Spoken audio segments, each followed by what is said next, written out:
Hello everyone, welcome back to my YouTube channel, and in today's video we'll be going over the 20 tallest suburban skyscrapers in the US.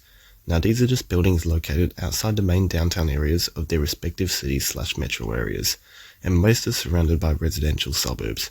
Now I'll quickly go over the criteria before we start. I will not include any buildings from resort cities like Atlantic City or Sunny Isles Beach, because they're not technically suburbs, but at the same time they're not downtowns either. And also areas like Brooklyn, Jersey City, and Midtown Atlanta will not count, because they're still very connected to their main downtown areas. Now buildings must be usable skyscrapers, so towers will not count. I will also only include completed or topped out buildings. Now additionally, I'd like to mention that I use skyscraperpage.com to individually check the locations of the tallest buildings in the US, and I got 20 located in the suburbs, which means I could have missed a couple, because I use Skyscraper Page, which sometimes tends to have some omissions. But anyways, let's get right into this list. First up, we have the Williams Tower in Houston, Texas, which is located in the Galleria area, or uptown Houston, around 8.5 kilometers from the edge of downtown Houston. Now this is the tallest suburban building in the United States. It is also the third tallest in Houston. The building is also known as the Transco Tower, and it was built in 1982. To a height of 64 floors or 275 meters, and the building is an office. Now this building is sometimes referred to as the Empire State Building of the South, due to its somewhat similar design. Now in this video you'll also see a lot more Houston buildings, as well as Atlanta. Houston is very sprawling, stretching easily over 100 kilometers from any two ends.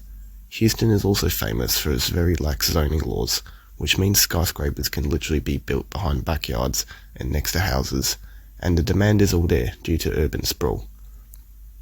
Next we have 3344 Peachtree in Atlanta, Georgia, which is located in the Buckhead district of Atlanta, around 6 kilometers away from the edge of Midtown Atlanta, which is essentially just an extension of downtown.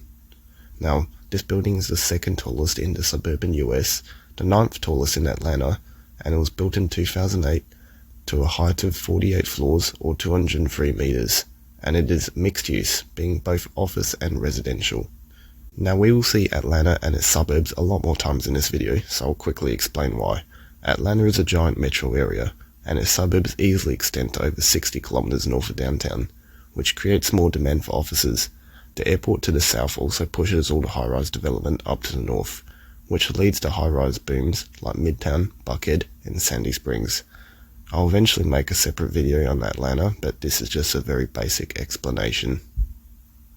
Next we have the Cityplex Central Tower in Tulsa, located in South Tulsa, around 12 kilometers from the edge of downtown Tulsa. Now it is the third tallest building in the suburban US, the second tallest in Tulsa, and was built in 1979. The building is 60 floors tall and 197 meters. Now what's interesting about the Cityplex towers in particular is that they are just completely standalone, whereas the other two I've covered are part of a larger high-rise cluster. Now this is because the Cityplex towers were originally constructed as a hospital by the Oral Roberts University just down the road, because it was a dream of Oral Roberts to have a Christian medical center in his university. The hospital has since closed, and the towers have now been reconverted into office space. Now next we have the San Felipe Plaza in Houston, Texas, located in the uptown district of Houston, around 10.5 kilometers from the edge of downtown Houston. Now this building is the 4th tallest in the suburban US, the 17th tallest in Houston, and was built in 1984. The tower stands at 45 floors tall, or 191 meters, and it is an office building. Now the San Felipe Plaza is an especially great example of Houston's lack of zoning laws, as it is built directly next to a school and residential houses. It is also the second tallest building in suburban Houston. Next we have Bellevue 600, which is currently under construction, but it's already topped out, so I'll include it. It's located in Bellevue, Washington, which is a satellite city of Seattle, and is located around 10 kilometers from the edge of downtown Seattle. Now this building is actually tied as the 5th and 6th tallest building in the suburban US, and guess what? It's with another building in Bellevue. So therefore it's also tied as the 9th and 10th tallest in Metro Seattle. Now this building is the tallest in Bellevue, and it will be completed this year. Now we stay in Bellevue, and we move on to the Amazon Sonic Tower, which is also around 10 kilometers from downtown Seattle. Now again, as I said earlier, it's tied as the 5th and 6th tallest suburban building in the US, and it's also tied as the 9th and 10th tallest in Metro Seattle, and it is tied as the 1st and 2nd tallest in Bellevue. It was built in 2023 to a height of 42 floors and is 183 meters tall. Now, as the name suggests, the building is owned and is going to be used by Amazon. Next we have the new Century Plaza Twin Towers in Los Angeles. Now I'll put them in the same entry since they're identical, but I'll count them as two buildings. They're located in the Century City district of Los Angeles, around 14 kilometers from the edge of downtown Los Angeles. Now the buildings are the 7th and 8th tallest in the suburban US, and the 17th and 18th tallest in Los Angeles. They were built in 2021, and both feature 46 floors and are both 182.9 meters tall. And they're both residential. Now the buildings are also the tallest and second tallest in suburban LA. Next we move on to Houston, Texas with the America Center, which is located in the Montrose neighborhood, around 2.2 kilometers from the edge of downtown Houston. Now the building is the tallest out of the buildings located in the American General Center complex, and is the 9th tallest building in the suburban US. It is also the 21st tallest in Houston, and was built in 1983 to a height of 43 floors or 180 meters. The building is used as an office, and it is also the 3rd tallest building in suburban Houston. Next we have the Mansion on Peachtree in Atlanta, Georgia, which is located in the Buckhead district, around 6 kilometers from the edge of Midtown Atlanta. Now it is the 10th tallest building in the suburban US, and is the 13th tallest in Atlanta. It was built in 2008 to a height of 52 floors or 177 meters, and is mixed use. It is also the 2nd tallest building in the suburbs of Atlanta. Next we go back to Century City in Los Angeles with the Century Plaza Twin Towers, another set of twin towers from Century City. Now I'll list them together, since they're twins, and they're located around 14 kilometers from downtown Los Angeles. They're the 11th and 12th tallest in the suburban US, and they're the 21st and 22nd tallest in Los Angeles. Now the buildings were built in 1975 and both are 44 floors, or 174 meters tall, and they're both used as office buildings. Now I think you may be able to notice something. Both of these towers very closely resemble the World Trade Center in New York City, and that's because both pairs of twin towers were designed by the same architect, Minoru Yamasaki. However, it's not a perfect replica, as this one has a triangular footprint on both towers, and also has a slightly more modern facade, which has thinner columns allowing for more window room. Now the towers are also the tallest buildings in Century City and suburban Los Angeles for 46 years, ending in 2021. Next we have the Concourse Corporate Center 6 in Sandy Springs, Georgia, which is a satellite city of the Atlanta metro area. The tower is located around 14 kilometers from Midtown Atlanta, and it is the 13th tallest in the suburban US, as well as the 15th tallest in metro Atlanta. Now the building is the tallest building in Sandy Springs and was built in 1988 to a height of 34 floors, or 173.7 meters tall, and it is used as an office. Now this is the 3rd tallest building in suburban Atlanta, and is also one of the main twin towers of the Concourse Corporate Center complex, being the taller of the twin towers. An interesting detail that sets these two towers apart is their spires, which are slightly different on both towers, with Tower 6 having a geometric shaped spire, and Tower 5 having a more circular shaped one. Next we have the Marathon Oil Tower in Houston, Texas, which is located in the Uptown District, around 9.4 kilometers from the edge of downtown Houston. Now this building is the 14th tallest in the suburban US, and is the 24th tallest in Houston. It was built in 1983 to a height of 41 floors or 171 meters tall, and it is primarily an office tower.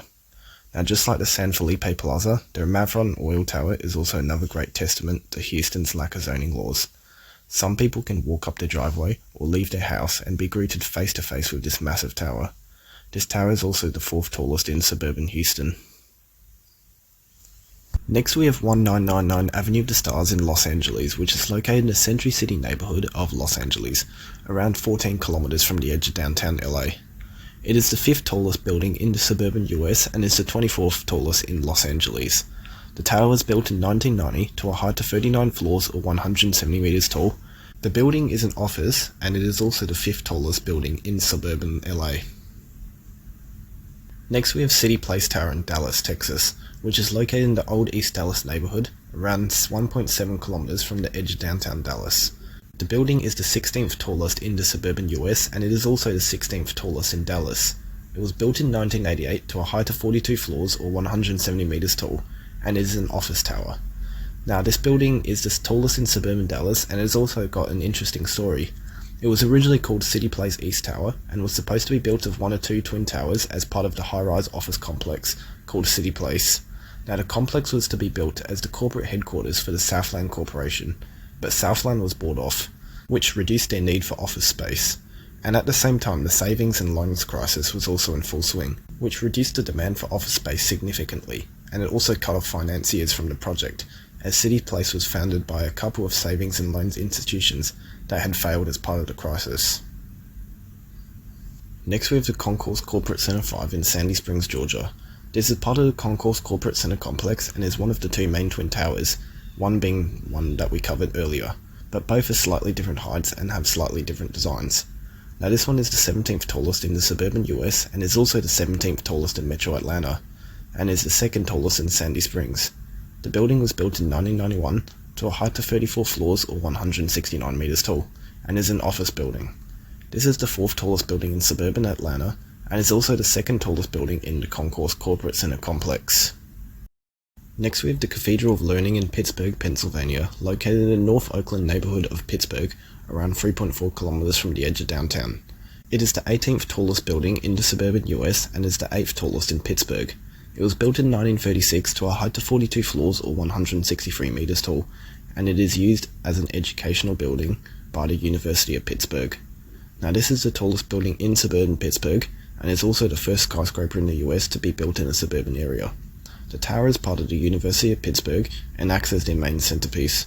It is also the tallest educational building in the entire Western Hemisphere, and this tower is also a very beautiful example of Art Deco architecture, and is by far one of my favourite buildings of the style.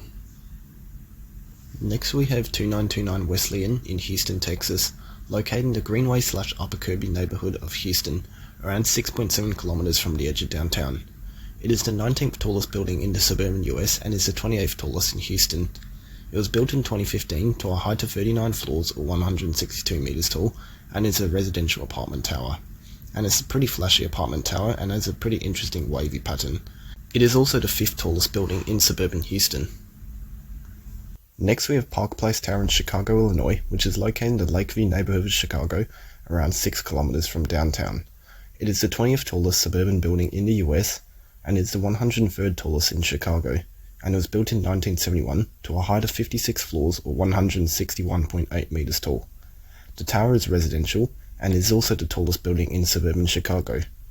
Now this apartment block offers some very nice views of Lake Michigan, and contains 901 unit condos. Anyways, that is it for this video.